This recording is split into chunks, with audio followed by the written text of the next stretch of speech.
Who do you pray to? The God that let it happen, or the God that let me return?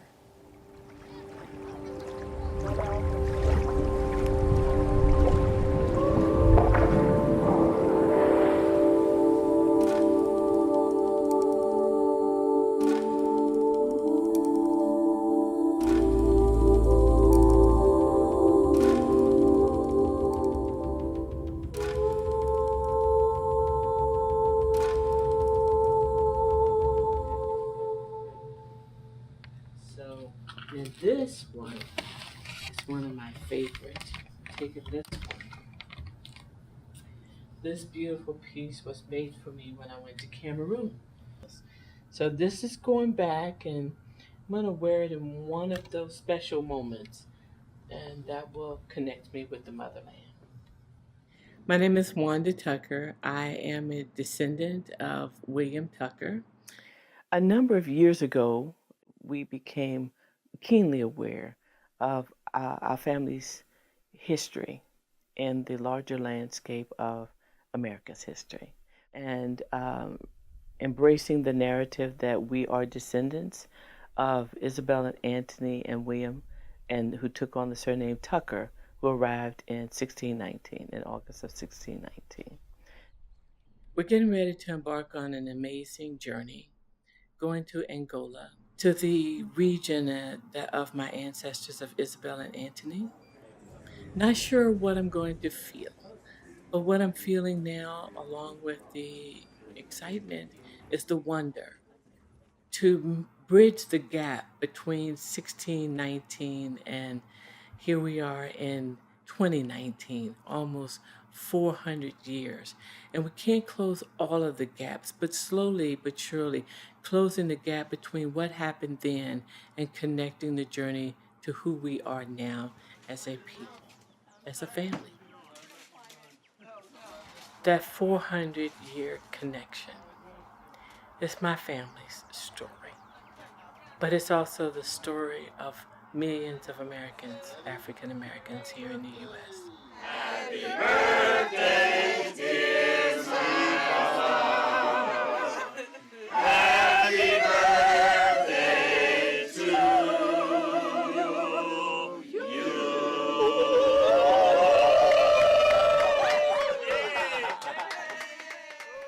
The oral history in our family has been significant. We embrace it, and until they or other scientists and other researchers and historians can prove that we are not the descendant, then that is something to be proud of and to hold on to until such a time happens.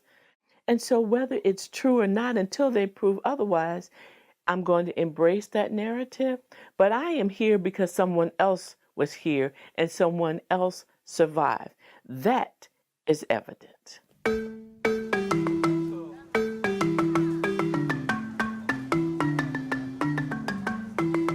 I'm getting more excited. And ladies and gentlemen, we will soon be arriving at the airport of Luanda. It was just anticipating what happens when I land and what's going to happen to me emotionally once that door opens and I begin to take the steps off the plane. I'm here. Let's go take me.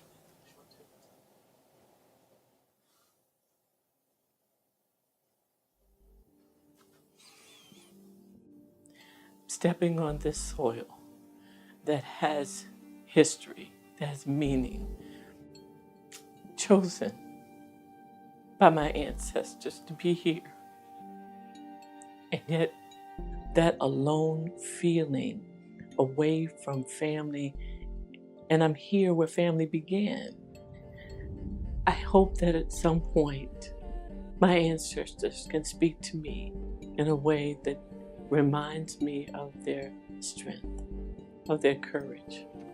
So y'all are gonna keep hugging me so that I don't have to keep going through that, right?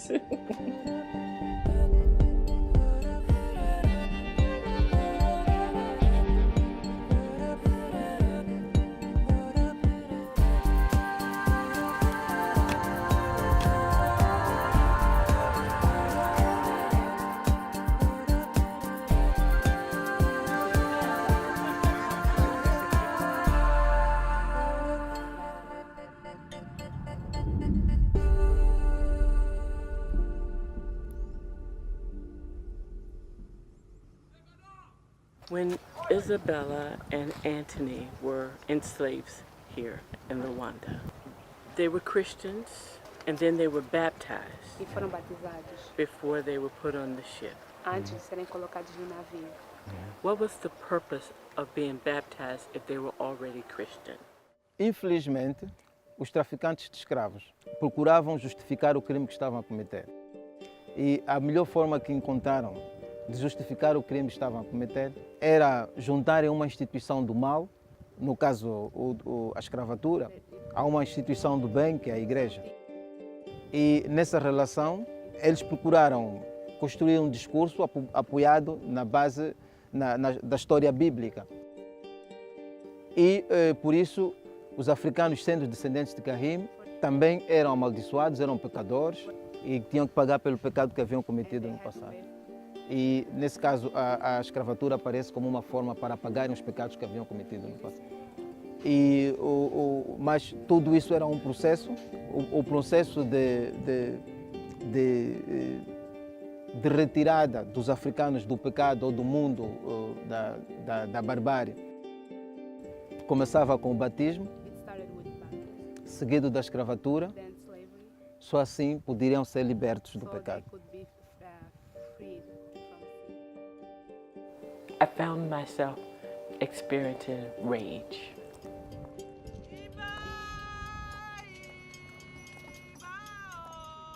How the Catholic Church dominated them, brainwashed them in a way to believe that they alone could save them, and yet they were tricked, I feel, into believing that this was their way to God, to heaven. There have been many moments where I felt a bit of a sucker punch when people have those views about Africans, that they deserved it. It's a part of our current political climate, the rhetoric. What gives those people rights to make those kind of statements about other human beings? That mentality is one that causes me anger because we still see it evident in today's society. That enrages me. Conhecida pelo espírito de resistência e heroísmo dos seus antepassados, é berço de figuras incontornáveis da luta contra a ocupação colonial, como Angola Quiloange e Ngingambande. We arrived in Melange last night after a long drive over a very bumpy road.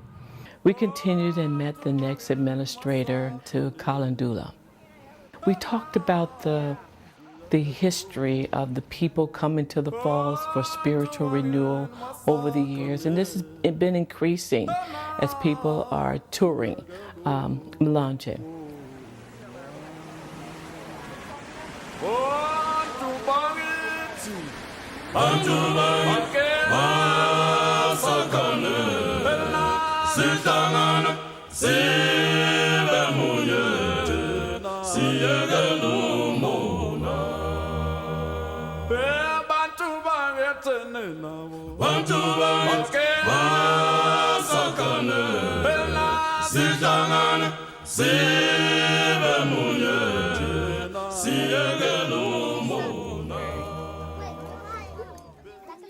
I felt at home to be around people who looked like me, who I could be who I was and be free to be there without judgment.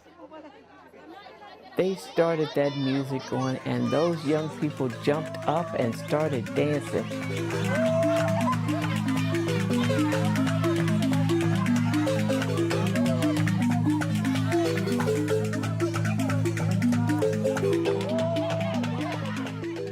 I started to dance with the children and the young people and the villagers, and I had such a wonderful moment.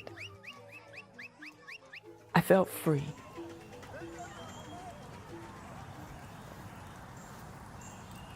It was the old colored burial ground. The cemetery is a sacred place that anchors a place in history. It has its own spiritualness. Over the years prior, different family members would take care of it, and then it was in a bad way for a while, and the city of Hampton became aware of it, and there was a big article in the paper, and it was a bit embarrassing. And as a result of that, our family came together to take ownership and responsibility for the upkeep and the beautification of the cemetery, cleaning out the brush and the trees and the leaves, and making it so that when people visit the cemetery now, it's a calming presence there. And we're very proud of the work that we've done. There's this tension for me between this as a sacred space and a historic space. There's this part of me that says, what else is there that we can discover? But that tension between the sacred and the unknown.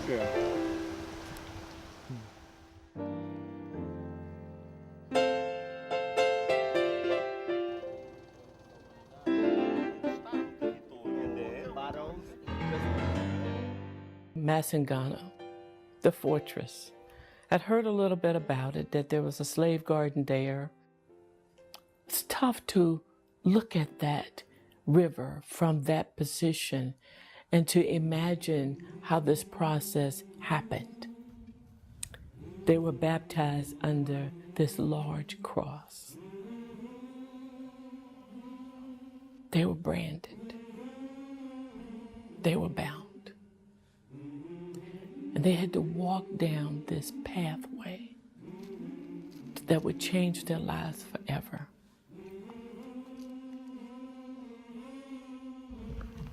This is the pathway that my ancestors walked. They walked this path to a new destiny that they had no idea about, under the influences of the Christian church, that they were a part of the good kingdom, and yet they were walking to a place of hell. And that is so conflicting as I think about Isabel and Anthony taking this last journey of freedom in this homeland, that they get to walk this land. This is the last pathway for them. I walked the path.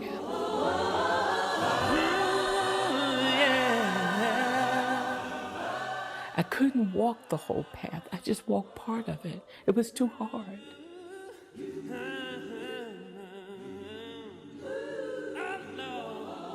What do you pray to? The God that let it happen, or the God that let me return?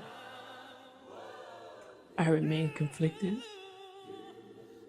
in my spirit, in my belief system.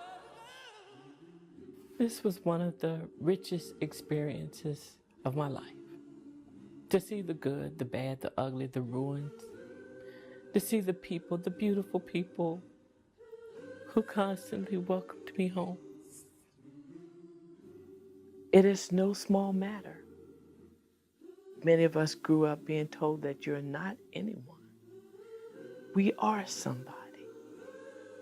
We are.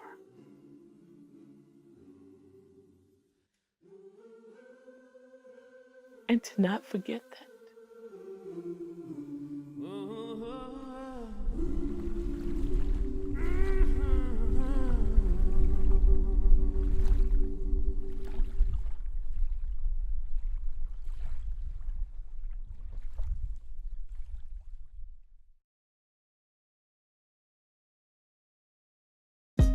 Hey, thanks for watching. If you like this video, check out these other videos from USA Today to stay up to date with all the latest news.